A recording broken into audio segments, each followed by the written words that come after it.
I attended my sister's baby shower, but when she saw that guests were showing me compassion over my recent miscarriage, she suddenly accused me of trying to poison her. My parents instantly sided with her, but their expressions turned ghostly. When my ex-brother-in-law stepped forward with solid proof exposing her lies, and just like that, her little victim act came crashing down. 8 months ago, my husband Aaron and I went through something truly heartbreaking, a miscarriage. We were absolutely thrilled when we found out we were expecting, full of dreams about our future, as parents. We spent hours talking about what our baby would look like, who they might become, and the kind of parents we'd be. Aaron was incredibly supportive, and it felt amazing to share that journey with him. We immediately started turning our spare room into a nursery, painting the walls a calming color and picking out furniture. Every little detail felt so important. I bought tons of books for first-time moms, eager to learn everything about pregnancy, childbirth, and newborn care. It was such a joyful time, filled with excitement and anticipation. Then, everything changed in an instant. Late one night, I woke up with a deep, unsettling feeling. No obvious reason, just an overwhelming sense of dread. My heart pounded as I rushed to the bathroom, and when I saw the blood, I knew something was terribly wrong. I started sobbing uncontrollably, overcome with panic. The noise must have woken Aaron because he rushed in, confusion and fear on his face. He quickly understood what was happening and, without hesitation, rushed me to the hospital. The drive felt like forever. When we finally arrived and the doctors examined me, I held on to every sliver of hope that our baby would be okay. But then the doctor gently delivered the news no parent-to-be ever wants to hear. I had lost the baby. Hearing those words felt like a punch to the gut. I was overwhelmed with shock, disbelief, and an unbearable sense of loss. The whole experience was traumatic. Looking back, I still don't know how Aaron stayed so strong because I was completely shattered. After we lost the baby, I couldn't function. I couldn't eat, sleep, or even talk. It was like the world had gone dark, and I was trapped in a fog of grief.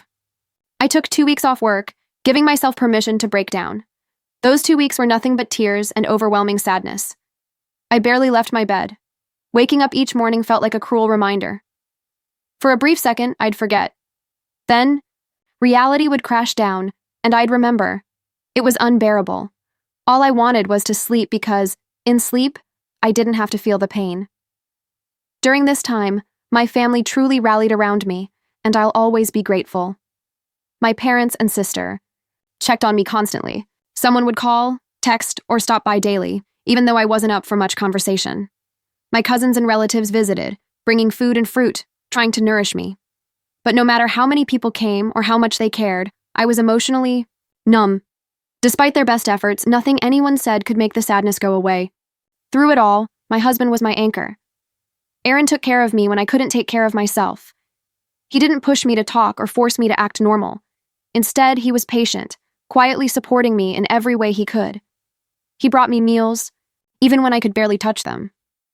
He sat with me in silence when words felt impossible. If it weren't for him, I'm not sure I would have made it through those weeks. He assured me repeatedly that we wouldn't give up. He believed that in time, we could try again once I had healed physically and emotionally. His faith and optimism were the only things that kept me from sinking completely into despair. Slowly, I began to recover. It wasn't immediate or easy. I decided to return to work, mostly because I needed a distraction from the endless loop of grief and pain. Work gave me a routine, something else to focus on so I wouldn't constantly think about the baby. In the quiet moments, though, the grief would return, and I knew I needed more than just distraction. I needed connection. So I joined a few Facebook groups for people who had gone through miscarriages. At first, I wasn't sure if it would help, but reading the stories of others made me realize how many people had experienced the same pain.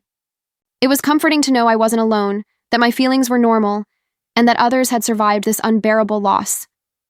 I started opening up and sharing my story, and in doing so, I began to make sense of what I was going through. Right now, I'm still grieving. I don't think that part will ever fully go away, but I've reached a place where I no longer constantly blame myself. That took time and a lot of emotional work. There were so many moments where I questioned if it was my fault if I had done something wrong. But now I strongly believe that some things are simply beyond our control. I've adopted a mindset of what's meant to be will be, and that perspective has brought me peace. I've worked hard on my healing, and I'm proud of that progress. But recently, something happened that has really shaken me to my core, and I feel like it's undone some of the healing I've worked so hard for. It happened at my sister's baby shower last week.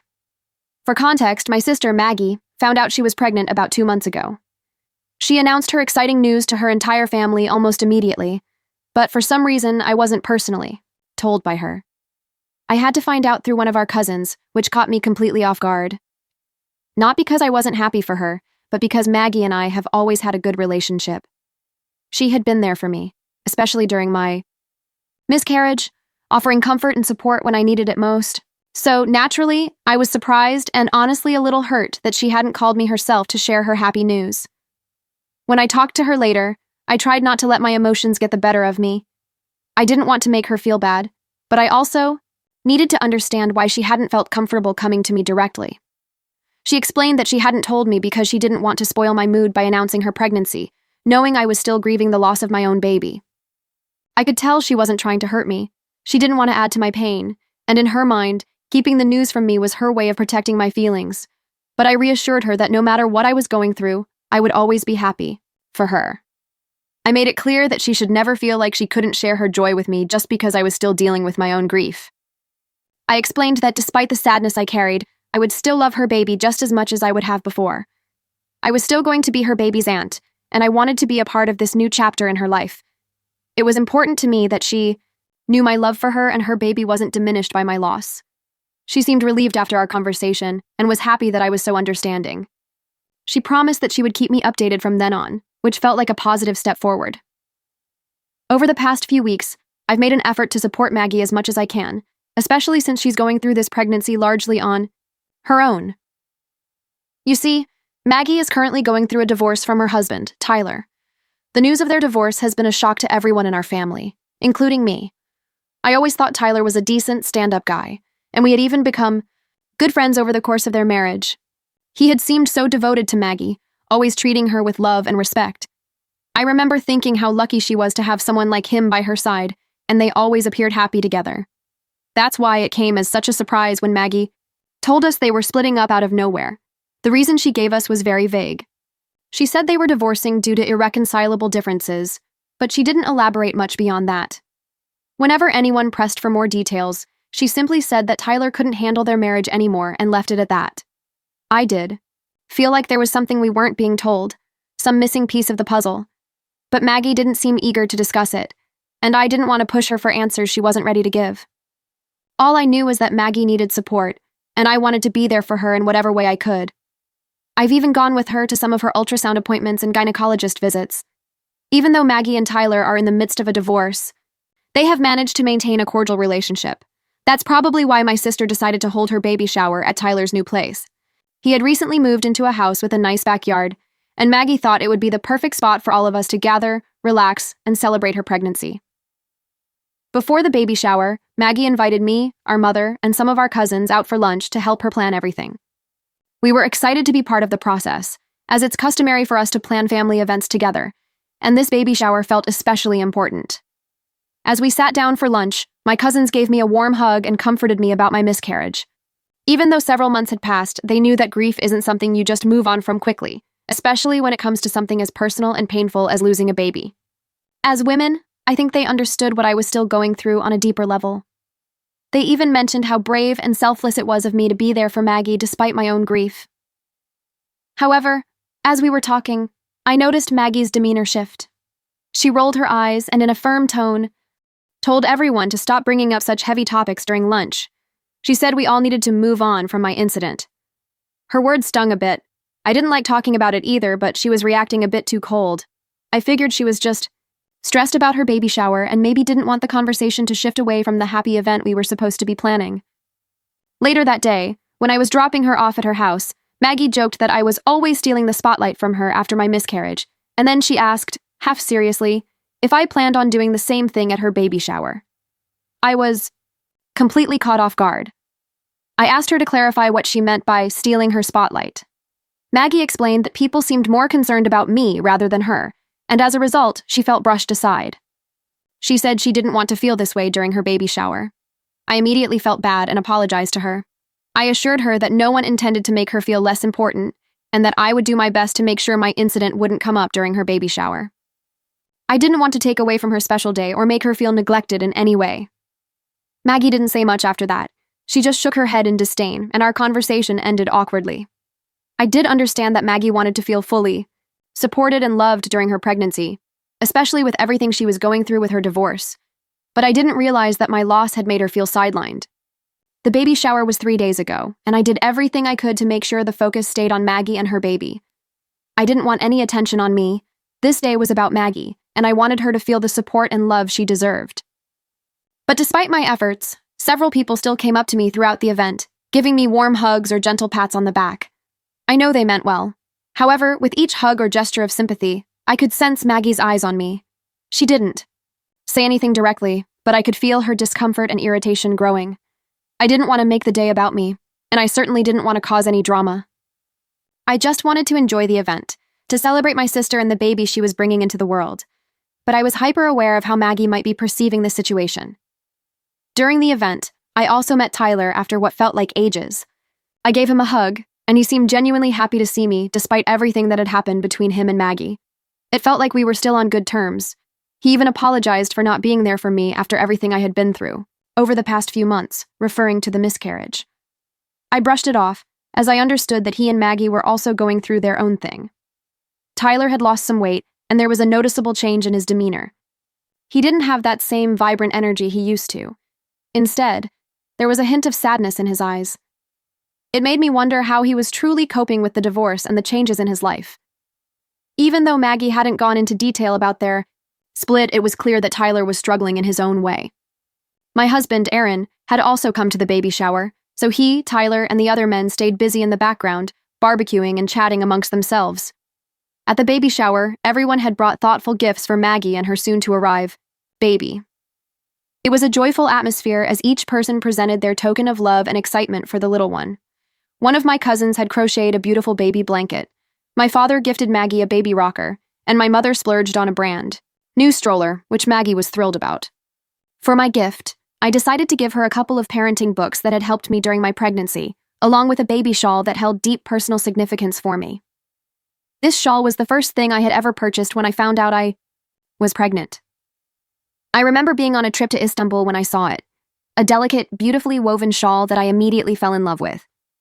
I bought it with so much excitement, picturing myself wrapping my baby in it. After I lost the baby, the shawl became bittersweet. It was tied to both my happiest memories and my greatest heartbreak. But I couldn't bring myself to just throw it away. I wanted it to have a purpose, to be a part of something good. So I thought it might bring me some peace to pass it on to Maggie, hoping her baby could make good use of it. In my mind, it wasn't just a shawl. It was a gift filled with love and hope, and I thought it would bring some happiness to both me and her. However, when Maggie opened the gift and pulled out the shawl, she froze. Her expression shifted from surprise to anger. She stared at the shawl as if it were something tainted. Then she asked, with visible frustration, why I had brought it to her baby shower. I was confused and nervously tried to explain that it was special to me and I wanted her baby to have it. I thought it was a personal gift that would come in handy. Everyone else at the shower admired the shawl's beauty, but Maggie didn't seem to care about that. Her face grew angrier, and then, to my shock, she started accusing me of trying to curse her baby with my gift. I was taken aback by her words and asked her what she meant by that. But before she could answer, my mother, who had been watching the exchange, spoke up and said it was inappropriate for me to give Maggie something that was originally meant for my dead baby. She explained that it wasn't right to pass down something linked to a loss to a new life. I was upset hearing her say that. I had never intended to offend my sister or make her feel uncomfortable. I genuinely thought I was offering my sister something filled with love and meaning. I quietly took the shawl back and apologized, trying to keep my composure in front of everyone, even though inside I felt shattered. However, Maggie, visibly upset, doubled down and told me that just because I had lost my baby didn't mean I could now give those things to hers as hand-me-downs, and that her baby deserved better. Her words were sharp and cut deep, and I was almost on the verge of tears. This is when my husband, Aaron, stepped in. With a firm but calm tone, he interrupted the conversation, addressing Maggie directly. He made it clear to her that my intentions were never to hurt or upset her, and that I had only given her the shawl as my way of trying to find healing, while also showing how much I cared for her and her baby. Aaron then pointed out that if Maggie didn't like the gift, she could have spoken to me privately about it afterward. There was no need for her to insult me in front of everyone and embarrass me like that. He acknowledged that the situation was sensitive, but he emphasized that it didn't justify her reaction, especially in front of all our family and friends. Maggie seemed taken aback by Erin's directness, and I could see the tension in her face. The rest of the guests looked uncomfortable, unsure of what to say or do. One of my cousins, sensing the tension, stepped in to support Erin's point. She urged Maggie to let the matter go, suggesting it wasn't worth escalating further. I felt completely blindsided by the entire situation. Feeling defeated, I offered to order something nice for her baby and have it delivered later, hoping it would help mend the rift, but Maggie just scoffed and told me not to bother. Her anger towards me felt disproportionate to the situation, and it made me sad to see my sister so upset with me over something that had genuinely come from my heart. I was starting to feel really sick to my stomach, overwhelmed by guilt and confusion about the entire interaction. Thankfully, as my mother opened another gift, the focus shifted and the conversation moved on. But I couldn't shake the heaviness I felt. I wanted the day to be joyful for Maggie, but all I could think about was how my gift had unintentionally created this rift. Later, when everyone started serving themselves food, I decided to try to apologize to Maggie again. I went to the kitchen and filled a plate with her favorite mashed potatoes and some chicken, just how she liked it. When I brought it to her, I said I was sorry again, hoping she could move past my mistake and see how much I genuinely cared for her. But Maggie barely acknowledged me and simply took the plate from my hands without a word. Feeling rejected, I went to sit beside Erin to find some comfort. We were quietly eating when suddenly we heard Maggie loudly coughing repeatedly. All of us turned to see her gesturing to her throat, her face turning red and swollen as she struggled to breathe. Panic surged through me as I realized something was seriously wrong. I rushed to her side while my mother called 911, urgency coursing through the air. All I could think about was getting her the help she needed. Paramedics arrived, and my sister was rushed off to a hospital. My parents, Erin, Tyler, and I rushed to be there for her. At the hospital, doctors informed us that Maggie had a severe allergic reaction. Now Maggie is allergic to lobsters, and there had been some at the barbecue, but Tyler had assured everyone that he had been very careful not to mix up the grills. I had specifically given Maggie a plate that only contained mashed potatoes and chicken, so I knew I hadn't given her anything harmful. But when Maggie recovered and was coherent enough to speak, she started accusing me of poisoning her. She told my parents how I had been the one to give her food after she had insulted me for my gift, so I might have done something to her food that triggered her allergic reaction. I was completely baffled. How could she think I would do something so malicious? I argued that I would never harm her or her baby, and it was unfathomable to me that she would even suggest it. Yet she refused to believe me. In a fit of rage, she screamed at me to get out of her hospital room. Erin and I exchanged glances, stunned, and we quickly left, not wanting to escalate the situation further. Since that day, everything has spiraled out of control. My parents, siding with Maggie, have placed the blame squarely on me for the entire incident. They believe I somehow endangered her and her baby, and other family members have caught wind of the drama. Suddenly, I'm being accused of being jealous of Maggie's pregnancy, and perhaps I allowed that jealousy to cloud my judgment and harm Maggie. The notion that I would ever act on those feelings in such a harmful way is absurd to me, yet somehow people are buying into it. My only fault is giving her that plate of food. I swear I never gave her any lobsters, but somehow I am now being blamed for everything. It's making me feel so guilty, and now my parents are pushing me to admit to everything and apologize to Maggie. They're saying I am stressing my sister out by escalating the situation unnecessarily when she's already so vulnerable due to her pregnancy. Am I the jerk for refusing to apologize to Maggie since I'm not the reason she was poisoned? Update 1. Wow, I did not expect my post to blow up in a few days. I have received hundreds of DMs from strangers. First of all, I want to express my heartfelt gratitude to everyone who has reached out with words of support for my loss. Your kindness means the world to me. I also appreciate that many understand my intentions behind gifting the shawl to Maggie. I truly wanted to give her something beautiful and meaningful and did not expect her to take it the wrong way.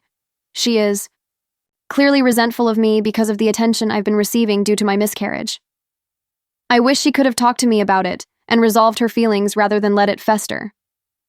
Now addressing the main issue. I have refused to apologize, and by my words. This has led Maggie to publicly accuse me on her social media of trying to poison her food.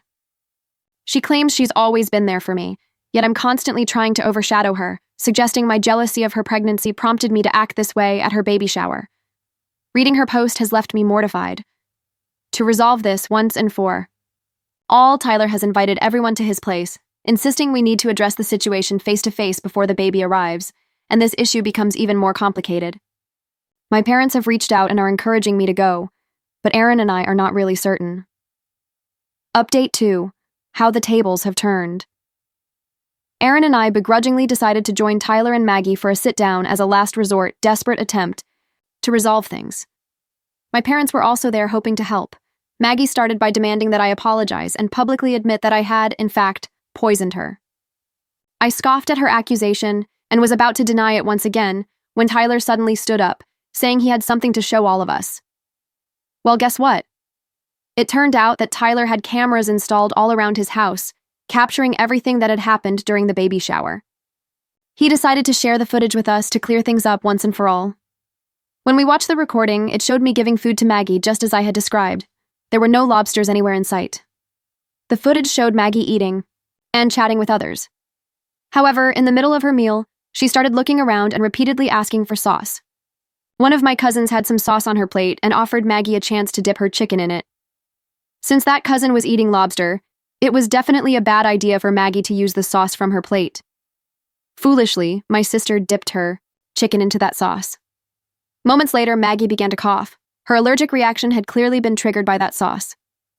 As the video played, I could see my parents' faces pale as they absorbed what had just unfolded, and they realized that Maggie had been blaming me for something that wasn't my fault at all, and they had been supporting her.